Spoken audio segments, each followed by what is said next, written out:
Good morning, everyone. Nearly half of women 40 and older who get mammograms have dense breast tissue. That's according to the National Cancer Institute. Yet many of them may not know or even realize how it impacts their cancer risk. Bradley Blackburn introduces us to a survivor who's working to change that. Joanne Pushkin started annual breast cancer screening at age 40. At 46, she found a lump, which was not picked up by a mammogram. I found out I had breast cancer, that it had been missed by mammography because of dense breasts, and that I had dense breasts all within 10 minutes of each other. And I had the ultrasound, 15 minutes later, and there it was, clear as a bell. She had later stage cancer, which required many surgeries, chemotherapy, and radiation. I really feel like I was effectively denied an earlier stage diagnosis, so there was no awareness that we should be discussing additional screening, no awareness that dense tissue hides breast cancers. That's because dense breast tissue can look white on a mammogram, and masses and cancers can also look white. Mammography alone is not adequate screening for women that have dense breast. Additional imaging, such as MRI or ultrasound, should be done. The American Cancer Society says women with dense breasts also have a higher risk of breast cancer. Dense breasts are much more common in younger women. Having information is actually very important in understanding how you should be screened and what your risk is. Information Pushkin didn't have, so she created Dense Breast Info. She fought for a New York State breast density law and testified before the FDA. As of next September, all mammogram reports sent to patients will be required to include breast density. Nothing I'm doing is going to save any woman from getting breast cancer, unfortunately. But what this does is increase the possibility that we're going to find it early. She's also working on legislation that would make insurers cover all breast imaging costs for higher risk women. Bradley Blackburn, CBS News. New research is shining a light on the importance of diagnosing depression and how effective screening can help identify people considering suicide. Mandy Gaither has a look at the study and how it could change how doctors look at suicide prevention. It's one of the leading causes of death in the U.S. More people died from suicide last year than any other year on record, according to provisional data. One of the key aspects of preventing suicide is being able to identify individuals who are most vulnerable to attempting suicide. That's why Craig Bryan and his colleagues at the Ohio State College of Medicine and Wesleyan University started studying patient screening methods at primary care clinics. The researchers believe traditional screening for suicidal thoughts would be most effective in identifying which patients were most likely to attempt suicide. But that wasn't what they found. The key finding was that the most effective way to identify patients who would eventually attempt suicide was to screen them for depression. The researchers found that screening for depression correctly identified more patients who would go on to attempt suicide than traditional suicide screening. Primary care healthcare providers should really be focusing on identifying patients who have depression, and that might serve as a gateway for determining who might need additional treatment and intervention to prevent suicide. For Health Minute, I'm Mandy Gaither. The researchers hope to study screenings more in the future. This study involved military primary care clinics. They'd like to research civilians in other healthcare settings to see if their findings are replicated in a quest to find out if combinations of screening methods and interventions can help prevent suicide. Well, with the holiday season fast approaching, there are growing concerns that airlines will not be ready for the influx of travelers. According to a new report from the U.S. PIRG, a consumer watchdog group, flyer complaints are hitting new highs this year. Ivan Rodriguez has that story. Holiday travelers could be in for another rough go at the airport this year. A new report from U.S. PIRG found flying has not gotten much better since a highly problematic 2022. Flying is still really stressful, filled with way too many delays, cancellations, fees that people don't expect, lost baggage, damaged wheelchairs, all of it. And the threat of government shutdown could make it worse. The new deadline for Congress to fund the government hits just as travel is expected to pick up. While TSA agents and air traffic controllers are considered essential, they would be working without pay. then you would start seeing people call off work because they might go choose to do something like DoorDash or something so they could bring in money. To avoid major headaches, travel experts have a few suggestions. Book directly through the airlines, try to take an early morning flight, download your airline's app. It's the fastest way to stay up to date on your flight status and to make any changes if necessary.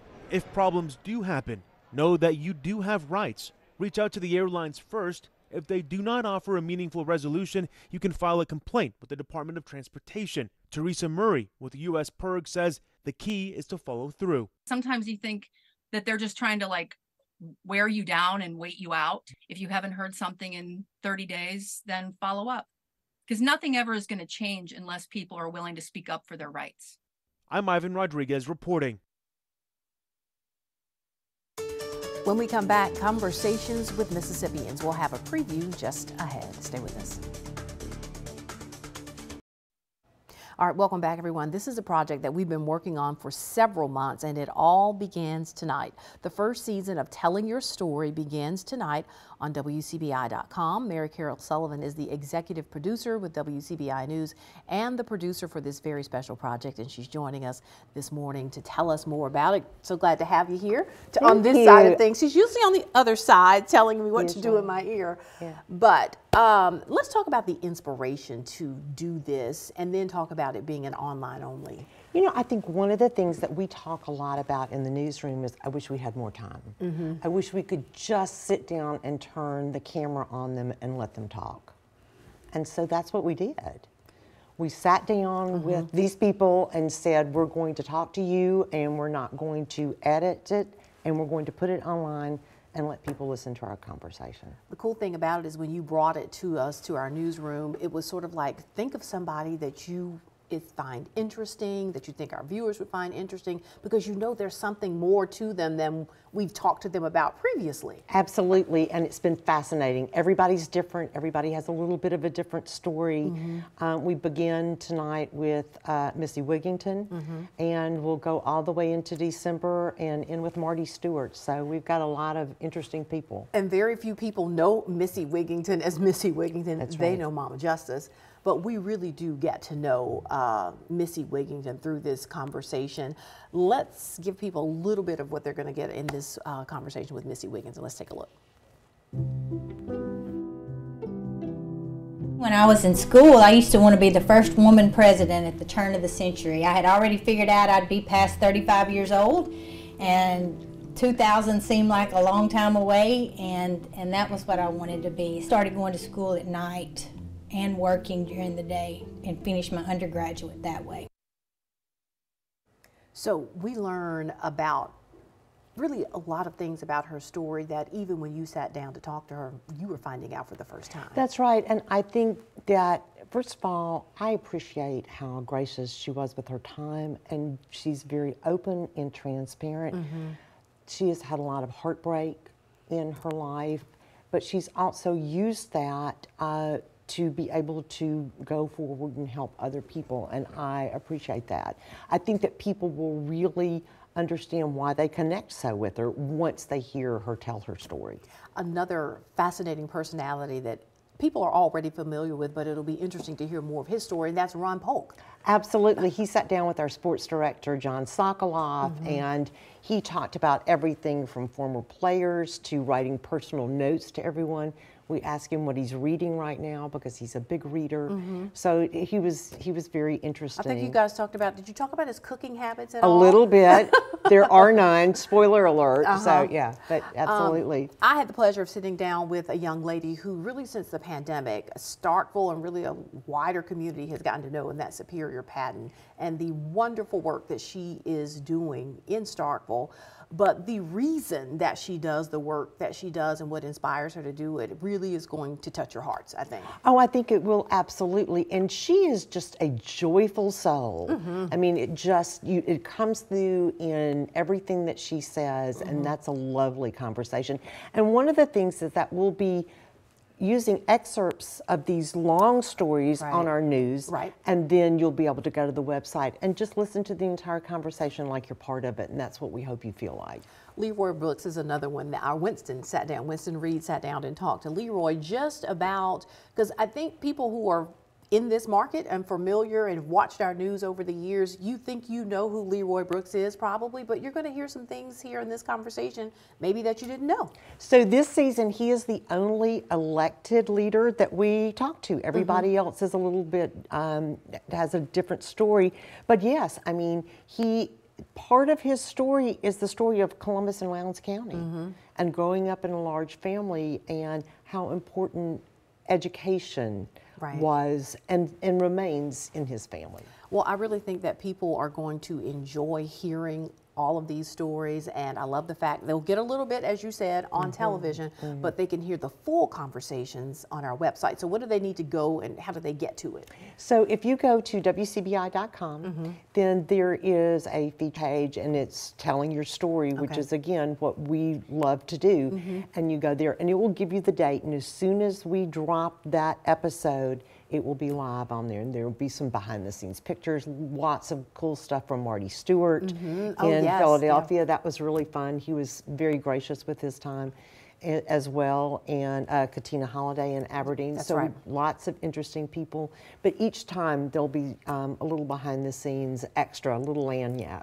All right, all of that on WCBI.com. We're very, very excited about it. Thanks so much, Mary Absolutely. Carol. All right, coming up, Maui is welcoming visitors back to the island. We'll have that coming up next.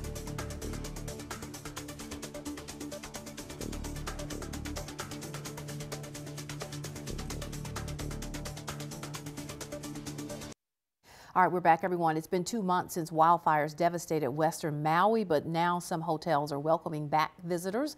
The fires killed at least 97 people, and nearly all of the historic town of Lahaina was destroyed. A recent study found Maui lost more than $13 million a day in visitor spending. But as Jonathan Vigliaghi shows us, the area and many living there are still struggling to recover. This here was our bedroom. For Vance Honda, the pain of losing the home he built with his father while in middle school is still fresh. We would work together and doing all the plumbing and building this structure. He and his wife Kathy raised their 3 children on the same property. Now when we look at the house, we see the memories of raising our kids here. They are still struggling to find permanent housing. What do you think the community needs most right now? Having a better idea of where we're going to be until we can rebuild. More than 2,000 buildings were destroyed in this fire. The majority of them were homes. Today, thousands of people are still displaced, being shuffled from one temporary location to the next. And now Hawaii's government has pushed ahead to jumpstart tourism in an effort to boost the economy and create jobs. Under the mayor's guidance, businesses, including hotels on a 3-mile stretch from Kapalua to Kahana, were encouraged to open Sunday. The area of Kaanapali is set to reopen in Phase 2, but that's where many fire evacuees have been sheltering at hotels. Because of the tourism opening up, a lot of the residents have to relocate, so it's been very difficult. There's a lot of mixed emotions. Adding to the difficulty for many here has been the conflicting information surrounding the fire and if it could have been stopped, slowed, or prevented. Who is accountable for that lack of action? I think a lot of it is complacency. Sherman Thompson is former chair of the state's Civil Defense Advisory Council. He says the ultimate decision on whether or not to sound any warning sirens belongs to one person. It is the chief executive of the county, and that would be the mayor. We've reached out to the mayor multiple times for comment, but have not heard back. Jonathan Vigliaghi, CBS News, Lahaina. A young surfer in California is sharing what he's learned to help other children ride the waves. Carter Evans, a surfer himself, was excited about this assignment. Take a look. For 12-year-old AJ Iredale, surfing isn't just a passion, it's a way of life. It's a little inconsistent, but not bad for a school day. Yeah. The Phenom took me to one of his favorite breaks in Oceanside, California. What's the plan? We're paddling out by the rocks right there because there's a rip current right there. It's a conveyor belt. It'll take you right out to the break. Okay, we're going to use the rip current to get out. Yeah. All right, we'll see you guys. Iredale started surfing when he was just 3 years old and never stopped. After I caught my first wave all by myself, like a feeling of accomplishment and like myself saying I can do this. Now, 9 years later, he's competing and a regional champion, totally at ease surfing in a crowd of people decades older than he is. So what do you think is your favorite thing about surfing? The people like that I surf with. Like, it's one thing to be good at surfing, but it's another thing to share it with people. And he does that regularly, volunteering with Ways of Impact, which provides free surf camps for people with disabilities and other challenges, many of them children. I love seeing the smile glow on their faces after they've done it. Like, at first, like, the ocean may be a place of fear, but those kids are fearless. Just talking to these kids and seeing what they've gone through, it's crazy, and to know like what we take for granted. What's that like as a mom to see him want to help other people? I'm so grateful. I'm truly so grateful. AJ's mom and dad are his biggest cheerleaders. As one of 5 children in the family, their son learned to be a team player early in life. I think that he was able to recognize the opportunities that he was given and the people that helped him when he was little. And I think that he's just as excited to be that guy for some of these other little guys. You get good grades? Yeah, I try to. When he's not surfing, AJ somehow finds time for jiu-jitsu, snowboarding, and of course his family. I'm trying to get my little brother into it. He's about to turn 2. Does he like it? Yeah, he loves it. He's 2. He's old enough now to surf, right? Yeah, he's old enough. Are you like training a little surf partner? Yeah, pretty much. A kid at heart That's super fun. with a giant heart. Oh, sick. Carter Evans, CBS News, Oceanside, California. All right, coming up, we are going tailgating with designer Kisha Landfair. Mid-morning, we'll be right back. All right, welcome back, everyone. Finally, it is fall, and it actually feels like fall. Finally. In addition to cooler temperatures, our friend Kisha Landfair is here with us to talk about tailgating. Great to have you here, Kisha. It's been a while. I'm always excited to be here. We love it. So you and I were talking about the first game. It did not feel like fall, the first college football game of the year, right? I don't know what happened. I had cowboy boots on and everything else. I was like, I need to come out of this and be barefoot. So what you have brought for us this morning are sort of essentials. Yes. You know, in the past, you've sort of brought us a nice tailgate setup. Yes. But these are all things you can add to your setup. Yes. But you kind of need this stuff, yes, right? These are things that that will absolutely make your tailgate more bearable. Mm-hmm.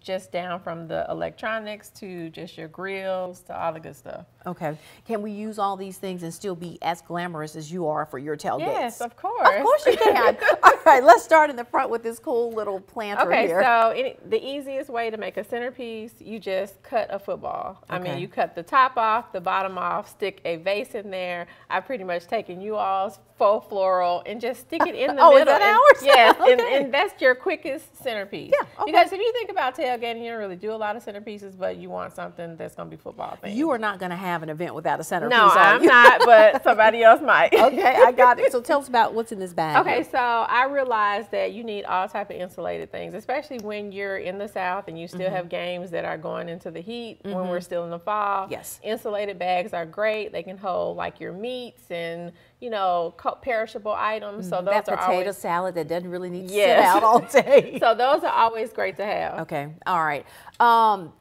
What is this exactly? Okay, so I like to do backdrops. Backdrops can... Because this is actually a shower curtain. Yes, look, you're doing good. You're doing Well, good, I was like, why girl. did she bring a shower curtain? Okay, so you're about to explain. I'm Okay. going to explain to you. So I always like backdrops. Okay. I cannot always find the backdrops that I like. Or sometimes you want a curtain to separate you from the next tent from somebody. Right. That shields the sun. So the cheapest way to do that is to order a shower curtain. A shower Because you can curtain. always get them at the Who length that knew? you need. Yes. And they're always like under like $20. And you found one because you're MSU. Yes, You of found one course. with little paws on it. Yeah. Very cool. A shower curtain. Yeah, so, I love and you that. also can use one for a tablecloth if you can't find a design that you like. And you could probably get it relatively cheap too, That's the right. shower curtain. That's right. Okay, so what exactly is this? Okay, so we love these because these are tabletop grills. These are great for, say, like my daughter and her crew who don't need the big grill and they just want to do hamburgers and hot dogs or some type of chicken. So this is very portable. The legs fold in. You just stick your little charcoal in there, put your little burgers on there, and you're good to go. Very cute. Little hot dogs or whatever it is Yeah, you it want. comes in a little folding bag, easy to transport. less mess. You don't have to deal with all the weight of a big grill. And most of the things that you have out here, if you've got one of those kind of cool wagons, you can get all this stuff in a wagon and go, right? That's right. All right, what is this? Okay, so this is cool. So you might not even know what this is. This is like, I won't say vintage. I hate to say vintage even though I've turned the big 5-0, but I'm vintage now. But these are hot plates. Oh yeah, these are from this like doesn't look 70s. like a hot plate. These Okay, are like 70s and 80s. Okay, I always find these in my thrift stores, and these are great for sitting your casserole dishes on top of to keep them warm. Anything that you need to keep warm to keep from having to bring out your big burners. Yes, you can use these and plug these up. This is a hot plate, folks. All right, so you've got some cool tableware and all that. So you know, I don't like your regular paper products.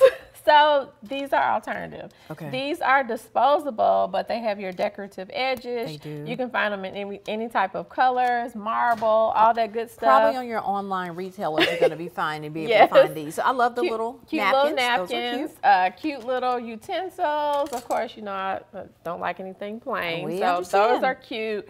We have our collapsible water bottles that you can take into the stadium. These Look go at down. that. Yes. So, you know. I need this for Friday Night Football. So this is like collapsible. Yeah, you have to take the top off to collapse it first. How cool is And you can attach this to like your purse or whatever, and that's something so good for cute. you. Okay. This is very important. So we all need this because I hate flies, even though I live here in the South. There's a lot of bugs and everything. This keeps all your bugs away while you're trying to eat. You sit this on your table, and this actually works. Oh, I need this for my back patio. Yeah, so that keeps everything away. All right, we got about 15 seconds here. We got clear bags. You got to have clear bags Clear everywhere bags now. to go into the stadium, interchangeable straps, and all your good stuff in there. And this big compartment holds all your tailgating Plus goods. your paper towel. Yes, everything. Love that. Love it. Good to go. You're all loaded up. You don't have a lot of stuff going on, and you're good for tailgating. It's ready for tailgating. When we come back, we're going to peep inside Kisha's daughter's dorm room that you know is fabulous. We'll be right back. All right, we're back, and Kisha Landfair is here with us from K Landfair Designs, and we love talking about tailgating, but I knew you had a freshman going to Mississippi State, and I knew that her room was going to be fabulous, because that's the thing now, well, thank is you. to have a fabulous room. So this is Naya's room at Mississippi State. Tell me about the inspiration. We probably got about 30 seconds. Okay, so the inspiration, she's into boho, she's into all the like plants and flowers and stuff like that. So we wanted to do something green, light and airy, nothing too frou-frou. She didn't want all the, you know. And it's got just enough fruit. Yes. For it to be girly, but it still has that boho feel to it. Yes. I love it. So she's excited. She made a TikTok reel too, because I saw it. She was on there with a bunch of other people. Great to have you as always. Thank you. We'll see you again soon. We'll see you back here tomorrow. Have a great day, everybody.